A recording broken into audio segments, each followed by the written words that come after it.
Call sa mga tropa pag dito sa aming Love TV sa mga tropa, update ko nga kayo dito.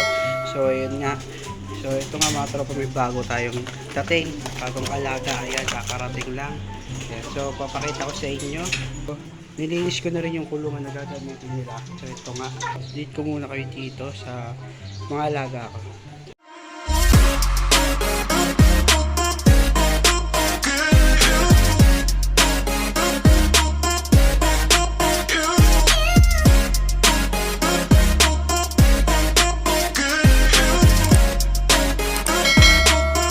Mga tropa, konting update. Ayan, so ito na lang yung mga kalapati ko.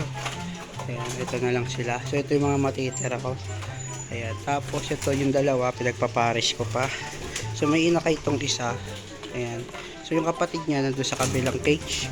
So nakuha na rin yung paris na ito. Ayan, tapos dito sa may kulungan na to, ito yung paglalagyan ng bago nating ibon. So ito nga yun, dalawa. So mamaya papakita ko sa inyo. So nilinisan ko na rin yung kulungan.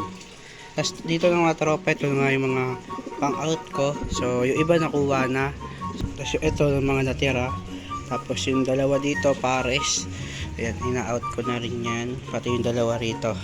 Ayan, so bali to, yung pares na to, ito nga yun. So ina-out ko na rin. So ito ititira ko to kasi ipapares ko dyan yung barless ko. So ito nga siya nandito. So nakaiwalay siya kasi nagka one eye cold siya. So dito ko muna nilagay para di makahawa. So mahirap kasi pag panahawaan niyo yung ibang kalapate. So kaya nakaiwalay siya. Tapos ito yung breederan ko rito ng manok. Ayan, may mga itlog na nga sila. Tapos yung nasa incubator ko pala, so mga may similya na, so sana mapapisa ko yon. So ito, di ko ito malalagay kasi puno na yung nasa incubator ko. So testing ko kung dilimlim to, pero di kasi sila nag-ano.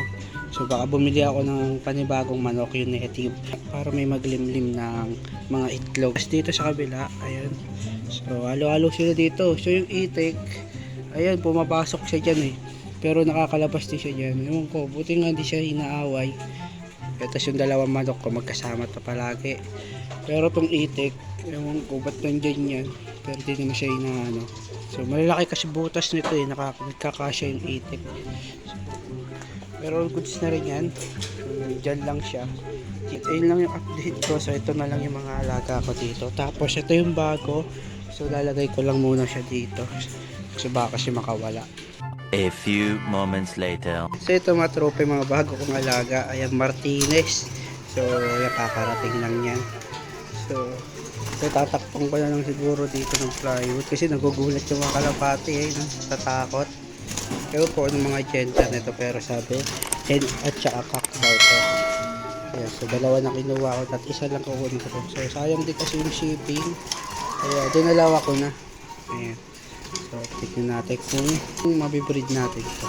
Ayan, so lalagyan ko na lang dito ng lock para secure yung na hindi sila makawala. So ayan, so maiilap sila. Ito kasi mga nakikita ko sa Facebook siya, sa TikTok, yung mga ibon na nagsasalita. So tuturuan na lang daw to. Ayan, so titignan natin pag nagsalita na to. So update ko kayo kung ano yung matututunan nito. Ayan, so medyo mailap lang sila sa tao, kaya dito ko din nilagay kasi ito sa side na to na kulungan mas madalas dumaan yung tao. Ayan, para masali sila, lagi silang may nakikitang tao. Ayan, so lalagyan ko na lang to ng patukaan, siguro yung ganito. Ayan, yung ganitong patukaan dito, or yung pang manok, yung ganito. So titignan ko na maganda. Tapos dito mga tropa, so ito nalagyan ko na to ng ring. Ayan, so hindi ko lang alam kung magiging kulay na to. Yung kapatid niya nandito.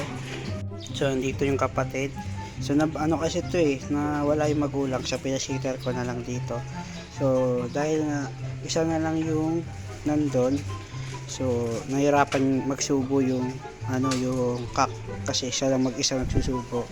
Kaya ginawa ko yung isang hinakay, nilagay ko rito. Ayan, so ito yung isang hinakay. Puti na lang sinusubuan itong saddle ko. Kaya naman nabigyan natin mga tropa. So dito yung dito sa may side na to, sa baka ng kapihan, kasi ito lilipat ko to doon sa may cage na kabila.